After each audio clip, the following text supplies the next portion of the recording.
changing. We're flying high, creating a complaint-free world. No more, no more complaining. People, their lives are changing. We're flying high, creating a complaint-free world. No more, no more. But I want to talk with you about a concept I call count your troubles. Now, we all hear this idea about count your blessings, and that's exactly what we do every single morning when we get together. We share what we're grateful for. That is counting your blessings. And I want to remind you that the word positive simply means present. When you look up the word positive, it means present. The word negative means absent. So when people are talking about and complaining, what they're doing is they're talking about what's missing, what's wrong. When you are being positive, when you are counting your blessings, you are focusing on what is present, not what is missing. That's why it's so important to do that. Now, if that's the case, why in the world would I suggest that you count your troubles? Well, I've discovered I'm always looking for little mental tricks to keep this thing working, right? Open the hood, try and tinker around in there a little bit to keep it working right. One of the things that I've discovered, and we've talked about this before, is that when you are asleep, it's the middle of the night, etc., you're going to sleep, you're waking up from sleep, that is when your ego is most likely to be in control. Now, your ego is your limited self, your shadow self, as Jung would call it. It is your dark side. If you are Dr. Jekyll, it is Mr. Hyde. We all have one. And it tends to wake us up in the middle of the night with fears, ruminations, expectations of harm, worry, etc. The things we have done in the past for which we should feel bad, people we should be angry at, etc., etc., etc., etc. Now, people have recommended to me, and I've used effectively, have some affirmations that you say in your mind over and over again if you're woken up by something, by your ego. If your ego wakes you up with some sort of fear, some sort of negative thought, you have pre-planned what you're going to say in opposition to that. Now, I've done that, and I do that. However, your ego is so creative. Your ego is like water. You know that if you dam it up, it's going to come around another way. And what I find is that sometimes those affirmations just don't seem to work. The ego is more in control. I'm more asleep and the ego is more awake. So what do you do in a situation like that? When you literally just feel almost like, how when you wake up sometimes from sleep and you feel almost paralyzed, like you can't move? Well, you feel mentally paralyzed, like you can't take on your own ego. So what do? What I've started doing is say, if I get one of these negative thoughts, I go, that's one. And I say it out loud into the darkness. It tends to wake Teddy up, but I don't say it loud. I just say that's one. And what I find is that putting myself accountable and saying it out loud, that I have just run some sort of harmful negative thought through my head, or that it's running over and over through my head, when I hear it, say, all right, that's one. I tend to stop. Sometimes I might make it to 2. 3 to 5 minutes later, it'll start to happen again. I'll go, that's 2. And then a little while later, I go, that's 3. Now, I'm not getting angry at myself. I am just noting it out loud. And for some reason, that very act causes it to go, it's like you acknowledge it. You don't even have to say what it is. I just say, that's one. And it tends to make it just go away. So I truly, if you're having trouble sleeping in the middle of the night, I'm not saying run your troubles through your head. I'm saying count out loud the numbers, 1, 2, 3. If you're having an issue, count it out loud, say it. So that's one way that we can count our troubles. Here's another way. I've recommended this before, and I do this myself all the time.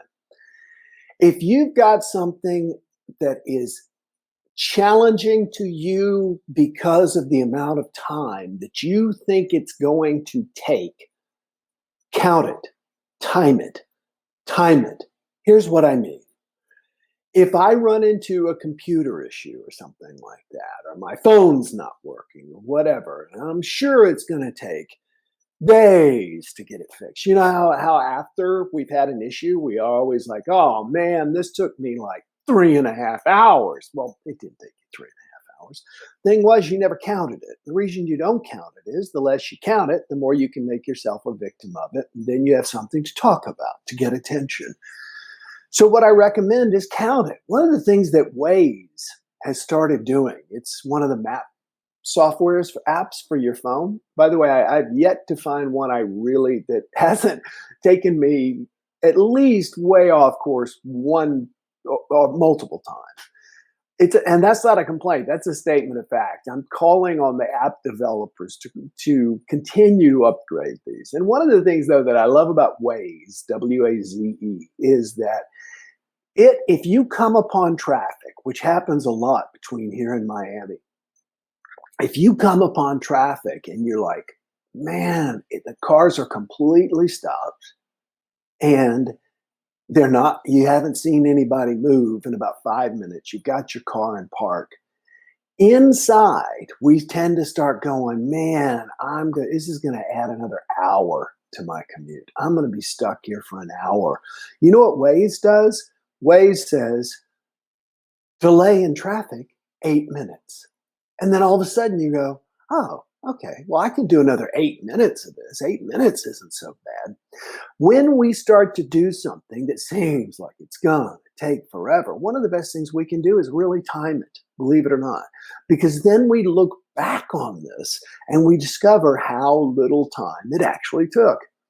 I discovered this because back when I lived in Missouri, we had this really big house and we had a 20-foot Christmas tree that we would put up and decorate floor to ceiling every year. And then we would put out greenery and the kids would come over and help. And one day it was just two of the kids came over to help us do this. And I knew they were dreading it, even though we all loved the way the house looked afterwards. They were dreading it. I was dreading it, everything, because we just knew it took a long time. So, like we always did to enjoy the time, we put on some Christmas music and we poured some eggnog and stuff like that. And we started getting all the boxes and unpacking everything. But unbeknownst to them, I set a timer. Do you know that it took the four of us like 93 minutes, just over an hour and a half, to completely decorate the house inside and out? And yet it felt to us like it was going to take all day. That's when I discovered to time difficult challenges, time things that you're going through, because it'll amaze you how quickly you're getting through them. So yeah, really do count your troubles. In the middle of the night, if they wake you up, go, that's one, that's two. If you're caught in the middle of something that's troubling, set a timer. See how long till you can get yourself out of it. That can actually inspire you. And the third way that I invite you to count your troubles is that if you feel overwhelmed by your troubles, write them down. Write them down, write them down, write them down. I remember, I told you this story before. Decades ago, I woke up one morning and I felt the weight of the world on my shoulders. I couldn't get out of bed. I was depressed. I had all these things I had to do. And so finally, I literally stayed in bed depressed. This was 20 years ago. I got up finally because I had to eat and go to the bathroom. And I picked up a pen and I said, okay, I'm going to write out everything that's wrong. And I came up with like 9 things. Okay. And most of which I just resolved. It's amazing when we put our challenges on paper, we realize they're not so big. And then we also know which one to begin to work on. So yeah, try it today. Count your troubles. And you'll find that the more you count your troubles, the less they count. All right. This is your chance now to click share. Who's going to be the first to click share? Everybody, let's click share so that we build our community. We probably reached an all-time high, not an all-time high, but a recent high of people being with us today, and I'm so grateful for all of that. Let me see what your comments are. Let's see, I know we did that. They're starting on the hurricane windows. I can hear it. There's Tanya again. I've already said hello to her. Grateful for the life I've had, even with the ups and downs, says Sherry. There you go. You really kind of have to be. Dominic and Juanita says, wonderful Wednesday. We already saw their weather forecast and said hello.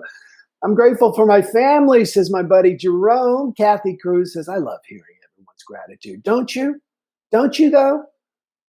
My mood is lifted after Jumpstart. You know what, Paula? So is mine. That's why I like doing it. Natasha Harris says, good morning. I love your book. It was life-changing. Tanya, thank you so much. I presume you mean A Complaint-Free World. I've written 5.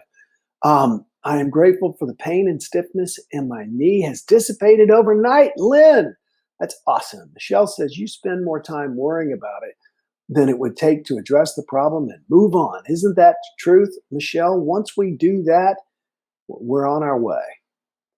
Great idea, says Susan. Thank you so much. Shared, says Jennifer. Shared, says Susan. Awesome. Shared, says Kathy. This is great. This is how we build our online community. This is great. How about troubles you can't change because of someone else, like seeing your grandson because you are supporting your daughter, his mother, about her recovery? How about troubles you can't change?